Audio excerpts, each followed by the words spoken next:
વૈસનગર શહેરમાં કમોસમી ઝાપટું પડ્યું। આજે 7 એપ્રિલના રોજ બપોરે 2:30 કલાકે વિસનગરમાં કાળા ડિબાંગ વાદળો ચડી આવતા અચાનક જ વરસાદ શરૂ થઈ ગયો હતો અને 10 મિનિટ સુધી ઝાપટું પડતા રસ્તાઓ પર પાણી દોડતા થઈ ગયા હતા।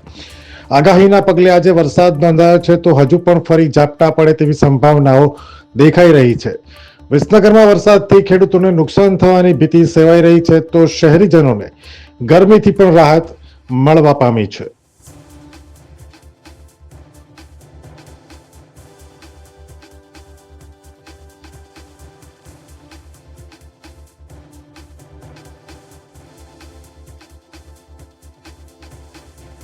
અમે તમને આપીશું પળે પળના સમાચાર। જો તમે અમારા નિર્ભય માર્ગ ન્યૂઝ ચેનલને સબસ્ક્રાઇબ કર્યું નથી તો અત્યારે જ નીચે આપેલા આઇકોન બટન પર ક્લિક કરીને સબસ્ક્રાઇબ કરો અને શેર કરવાનું ભૂલશો નહીં।